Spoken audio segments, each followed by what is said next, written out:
There seems to be a bit of confusion surrounding the Herman Miller Aeron Classic Arm Index Kit.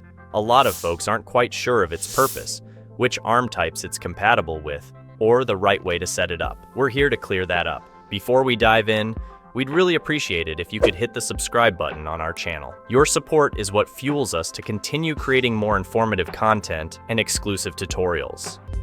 Now, we have two types of Aeron Classic arms, the old Thumbwheel ones and the new flip knob ones. Here where the most confusion happens. You see, the old Arm Index Kit only works on the Thumbwheel version. Our new OfficeLogix new kit works on both the Thumbwheel and flip knob versions. Here's what's crucial to understand. All arms wobble a little bit by default. This is how Herman Miller created them. However, our new kit managed to eliminate the wobbliness on the Thumbwheel version, so that's a plus. Some users reached out asking if our new kit works perfectly on the Thumbwheel version as well. We will show you how to install it and how it will be perfect for your Aeron's arm. As a reminder, our kit works for all Aeron Classic arms regardless of the arm version. Begin by detaching the arm pads. You'll need to locate and unscrew the two screws found beneath the arm pad to take it off. It's important to note that this part here isn't present in the newer models of the arm. So, if you're dealing with a Thumbwheel version, this next step is for you. Grab a 14mm socket screwdriver to remove this specific component.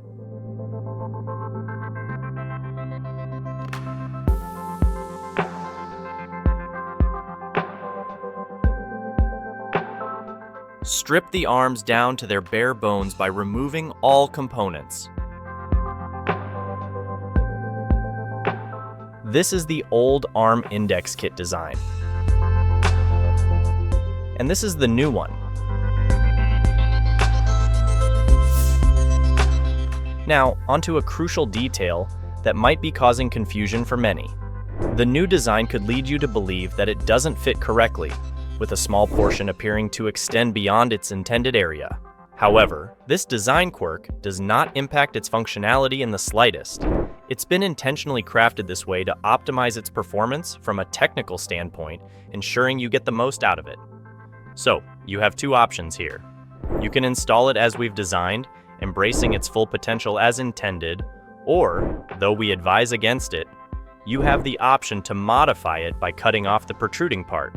To begin the installation, position the arm index as shown, then place the arm directly on top of it.